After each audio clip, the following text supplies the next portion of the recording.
Hello दोस्तों, कैसे हैं आप सब लोग। ज्ञान क्लासेस में आपका स्वागत है। जैसा कि हम आज के क्लास स्टार्ट करने जा रहे हैं एरर्स। आप देख रहे हो हमारी स्क्रीन पर एरर्स आ रहा है। तो दोस्तों, एरर्स हम कोशिश करेंगे आज की क्लास में आपकी एरर्स पूरी कंप्लीट कर दें, जिसमें आपको हर एग्जाम से रिलेटेड एरर्स का जहां पर भी क्वेश्चन आपको मिलेगा आप उन सारे क्वेश्चनों को कर सकें। तो हम प्रभु का नाम लेकर आज स्टार्ट करते हैं अपना एरर्स। उससे पहले मैं आपको एक चीज कहना चाहूंगा, चैनल को सब्सक्राइब, लाइक और शेयर करना ना भूलें। तो हम स्टार्ट करते हैं आज की क्लास। एरर्स, अशुद्धियों के प्रकार अथवा वर्गीकरण। तो दोस्तों हमारा क्या आ रहा है, अशुद्धियों के प्रकार एवं वर्गीकरण। तो इसमें हम क्या करते हैं, सबसे पहले आप ये देखते हैं, मेन चीज हमारी ये बहुत आपका इंपोर्टेंट है। अगर थियोरिटिकल क्वेश्चन बनता है आपका तो इससे ही बनने के चांस ज्यादा इफेक्टेड होते हैं। भूल चूक अथवा छूट वाली अशुद्धियां, एरर ऑफ ओमिशन। सबसे नंबर वन, इससे जैसा आपको नाम से पता चल रहा होगा, भूल चूक अथवा छूट जाने वाली अशुद्धियां। मतलब ये मान लीजिए कोई सी ऐसी अशुद्धि है, जैसे मान लो हमने राम को माल बेचा, एंट्री करना ही भूल गए, या शाम से 1,000 रुपए प्राप्त हुए, एंट्री करना ही भूल गए। और दूसरी बात, ये इफेक्ट नहीं डालती है ट्रायल बैलेंस पर। इस पर क्वेश्चन पूछा जाता है। आपको ऑप्शन दे देंगे, उसके अंदर एक ये नाम होगा कि ऐसी कौन सी एंट्री है जो तलपट पर प्रभाव नहीं डालती, एक नाम उसका होगा। और मान लो 3 अलग से हुए, या यूं पूछ ले कौन सी प्रभाव डालती है, उसमें इसका नाम भी आ सकता है। ठीक है। जब अब हम इसकी थ्योरी पाते हैं, जब कोई लेन देन प्रारंभिक लेखे की पुस्तकों में लिखने से छूट जाए, इस प्रकार की अशुद्धि को तलपट पर कोई प्रभाव नहीं पड़ता। ये हाथ से बने हुए नोट्स आप इसमें देख सकते हैं। इसके अंदर आपका हर कंटेंट को मैंने जोड़ने की कोशिश करी है। इस आपकी अशुद्धियां, एरर्स ऑफ कमीशन, ये वाली और भी इंपोर्टेंट है वाली अशुद्धि। ये वह अशुद्धियां हैं जो गलत जोड़ने, मतलब मान लो 100 रुपए प्राप्त हुए, आगे अकाउंट ले जाते समय 1,000 रुपए कर दिए। गलत घटाने मतलब 1,000 रुपए लिखने से लिख दिया 80 रुपए। गलत शेष, जैसा मान लो बैलेंस शीट हमारा है 1,000 रुपए, हम ले गए वहां पे 10,000 रुपए। अथवा खतौनी करने में असावधानी के हिसाब की अशुद्धियां कहलाती है। ये अशुद्धि सबसे अधिक होती है, जैसा इसका नाम में क्या लिखा, यह अशुद्धि सबसे अधिक होती है। गलत साइड राशि खाता, इसे गलत साइड राशि खाता भी, मतलब उससे भी आप पहचान कर सकते हो। सैद्धांतिक अशुद्धियां, सैद्धांतिक अशुद्धियां होती हैं जो अकाउंटिंग प्रिंसिपल को ना जानने के कारण होती है। ये वे अशुद्धियां हैं जो लेखाकरण के सिद्धांत को ध्यान में ना रखती हो, जैसे पूंजीगत और आयगत व्यय माल लेना, इसे तलपट पर कोई प्रभाव नहीं पड़ता, इसका तलपट पर भी कोई प्रभाव नहीं पड़ता। जबकि इस वाली का हमारा पड़ जाता है, तो आप इसे लगा सकते हैं, इसका तलपट पर कोई प्रभाव नहीं पड़ता। अब इसका एग्जाम्पल ये देता हूं मैं। जैसे मान लो हम एक मशीनरी खरीद के लाए, उसमें हमने क्या करा, उसमें थोड़ा बहुत जो मशीनरी खरीद के लाए उसके स्टार्टिंग में ही, जैसे हमने कोई मान लो मशीनरी खरीदी, उसमें कुछ एक पुर्जे में कोई प्रॉब्लम थी, वो थी, हमने उसे 2,000 रुपए में ठीक कराया। तो कई जने सोचेंगे कि ये पुर्जो खर्चा नहीं, जब हम खरीद के ला रहे हैं, नई चीज कर रहे हैं, तो वो उसी का खर्चा हो गया। तो वो पूंजीगत व्यय ना कि आयगत व्यय। आयगत व्यय जब होएगा, मान लो हमारे गोदाम में मशीनरी लगी हुई है, हमारा एक पेज निकल के गिर गया, हमने मिस्त्री को बुलाया, उनने 20 रुपए मान लो पेज के लिए और 100 रुपए उन्होंने अपनी उसके लिए, क्योंकि लगाई के ज्यादा जाते हैं, ये ध्यान रखना हमेशा। तो 120, 30 और 150, 200 रुपए अगर नॉर्मल खर्चा उनने जो लिया है, तो हमारा आयगत व्यय होगा।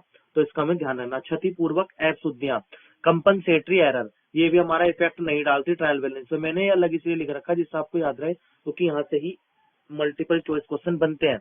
वे अशुद्धियां जो एक दूसरे के प्रभाव को खत्म कर देती है, क्षतिपूर्वक अशुद्धियां कहलाती है, जिनका पता लगाना बहुत ही कठिन होता है। अब इसमें क्या बात आई, क्वेश्चन कैसे पूछ सकता है, ऐसी कौन सी अशुद्धियां हैं जिनका पता लगाना कठिन है। 4 नाम दे देगा, इसमें से एक ये है। अशुद्धियों का सुधार, रेक्टिफिकेशन एरर। एक पक्षीय अशुद्धि, 2 पक्षीय। एक पक्षीय अशुद्धि मतलब जो एक ही खाते पर प्रभाव डालते हैं, 2 पक्षीय अशुद्धि जो 2 खातों पर प्रभाव डालती है। एक पक्षीय अशुद्धियों से आज से जो एक ही पक्ष पर प्रभाव करती हैं, ऐसा होने पर तलपट का मिलान नहीं होता। मतलब ये मान लो जैसे राम से एक ही खाते पर प्रभाव, वो आपकी एंट्री आएगी, अभी आप उसमें देख लेंगे किस तरीके से। और जिनका प्रभाव 1 से 2 खातों पर पड़ता है, ऐसी अशुद्धियों को सुधार जनरल एंट्री द्वारा होता है।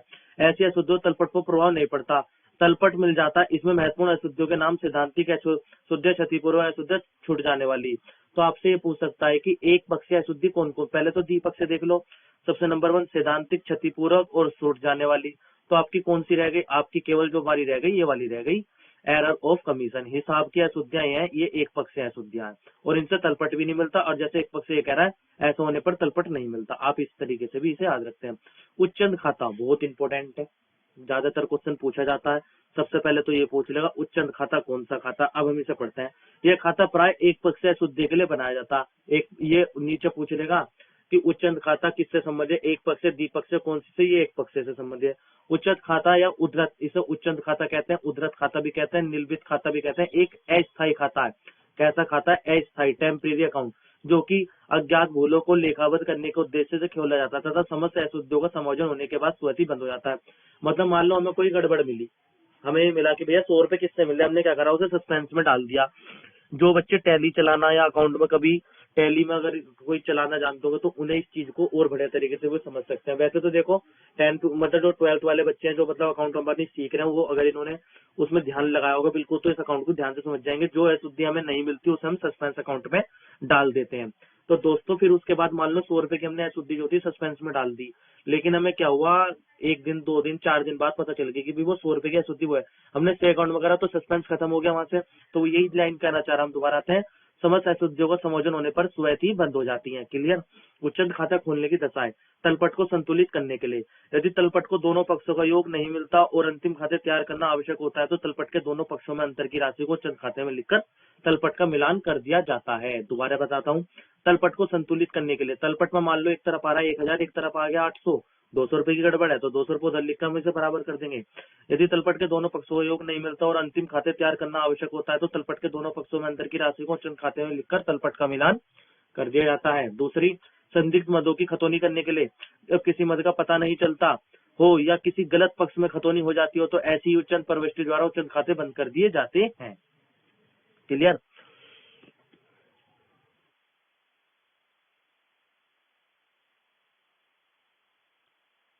तो हम आगे बढ़ते हैं, महत्वपूर्ण बातें, जो हमारी महत्वपूर्ण बातें, जिन अशुद्धियों के होने पर तलपट का मिलान हो जाता है। अब आपके देखो एक नजर में मैं आपको चीजें दिखा दूंगा।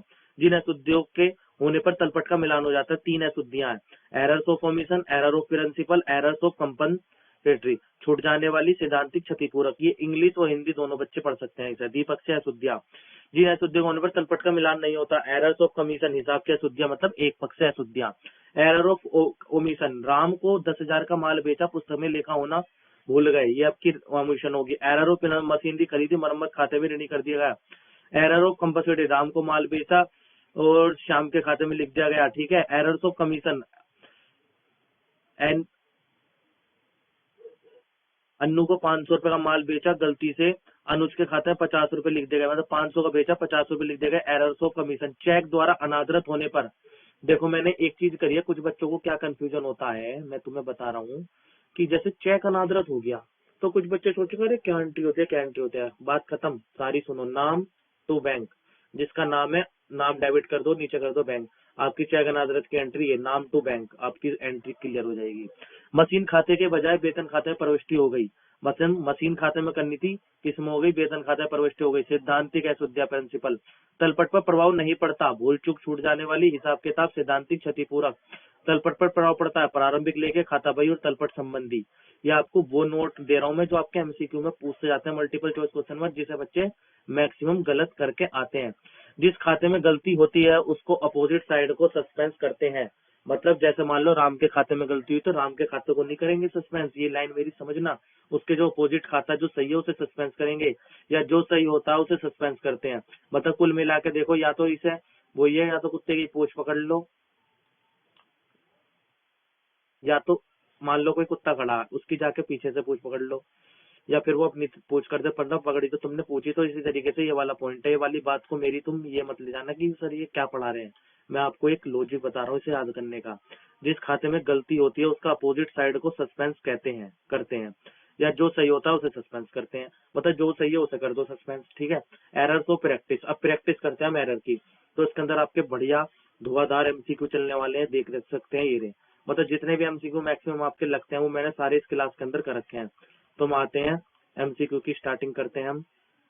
तो दोस्तों आज कारखाना भवन की वृद्धि में 3500 रुपए खर्च हुए जो मरम्मत खाते में डेबिट कर दिए गए। अब सबसे नंबर 1 सुन लो कि ये वाली जो है हमारी राइट एंट्री, ये वाली क्या है जिसमें कर दिए गए, मतलब गलत वाली एंट्री, और ये इनका करक्स है दोनों का, जो इन दोनों से करक्स करके निकल रहा है, ये आपकी एक्चुअल सही वाली एंट्री मिलेगी, ठीक है। कारखाना भवन की वृद्धि में 3500 रुपए खर्च हुए जो मरम्मत खाते में डेबिट कर दिया गया। दूसरी एक चीज और बताना चाहता हूँ, जिसे जनरल एंट्री आती होंगी वो ही एरर्स कर सकता है, नहीं तो एरर्स करनी बहुत मुश्किल है।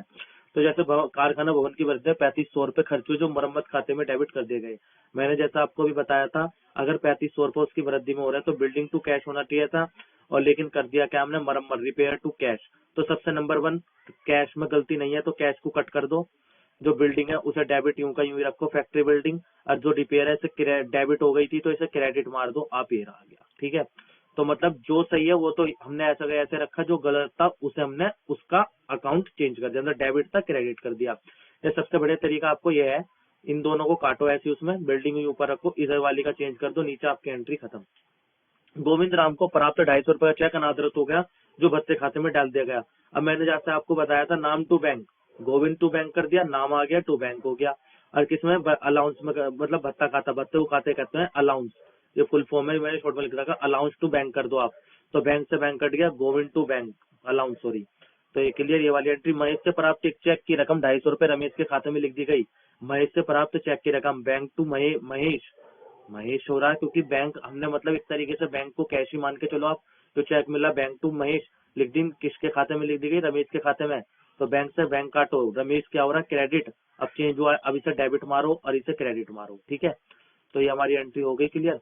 तो हम आते हैं आगे वाली पे, ये वाली क्लियर। तीसरी, व्यापार के स्वामी द्वारा 600 रुपए घर खर्च हेतु निकाला गया, यात्रा व्यय में डेबिट कर दिया गया।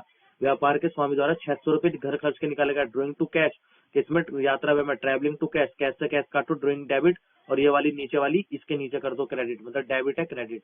ये मैं दोबारा बता रहा हूँ, सही एंट्री है, ये वाली गलत कर दी गई और इनका क्रक्स होकर सही एंट्री निकल रही है। 400 रुपए फर्नीचर खरीदा गया जो क्रय खाते में लिखा गया। मैं एक बार दोबारा कहना चाहूंगा, कुछ बच्चे कह रहे होंगे बहुत स्पीड से, जिन्हें जनरल एंट्री आती होंगे उनके लिए बिल्कुल हलवा बन चुकी होगी यार ये, जिस तरीके से मैं समझा रहा हूँ। 400 रुपए का फर्नीचर खरीदा गया जो क्रय खाते में लिखा गया। 400 रुपए फर्नीचर खरीदा, फर्नीचर टू कैश, और जो क्रय खाते हैं परचेज टू कैश, कैश से कैश काटो, फर्नीचर टू परचेज, खत्म एंट्री, ये वाली भी। ऐसी 800 मशीन की मरम्मत पर खर्च हुए जिसका लेखा मशीन खाता हुआ, रिपेयर टू कैश, और कर्जे के मशीन टू कैश, मशीन से मशीन